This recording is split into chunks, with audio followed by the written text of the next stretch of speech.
Hello everyone, this video will cover Module 12.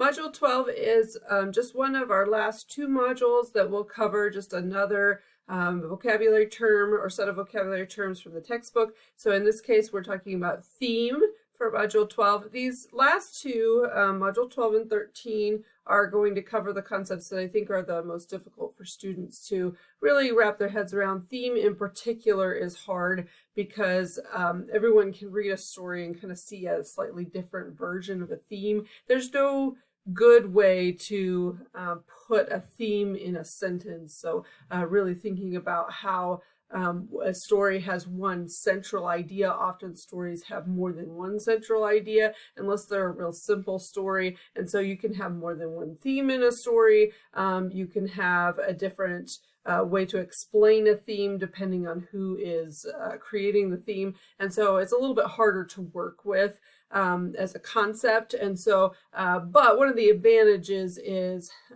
it helps you to understand stories a little bit better. So if you're looking back through stories and you start to try to figure out, okay, what is the theme in this one? It can really help you to get some of that deeper meaning, but also to remember the story a little bit better. And so you can start to see common themes throughout. How do they deal with them? Some of you already did that a little bit in your comparison essay. That's kind of the central point that you were making, was that the two stories were working on the same theme.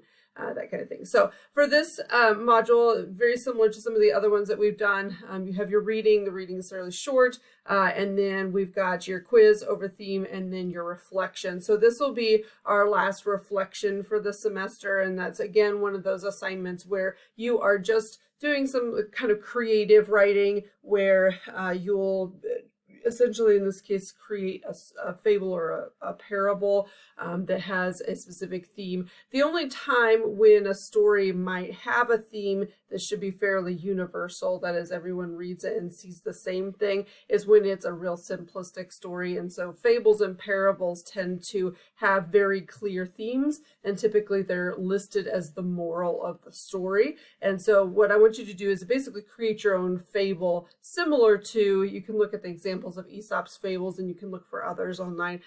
You don't have to have animals as characters, but you may decide that you want to. And in particular for this one, I want you to do something that's a little bit more modern. So a lot of, obviously Aesop was writing these stories a really long time ago. Most of the morals are still applicable today. What I want you to do is think about something that is maybe a little bit more of a modern trend or a modern danger that you could warn people about through a moral, and then use that kind of same style where the story is real simplistic and the plot is simplistic, but you want to have, characters doing something and where they learn a lesson. And so just a little bit of a different way to explore theme and kind of see how it works in an assignment.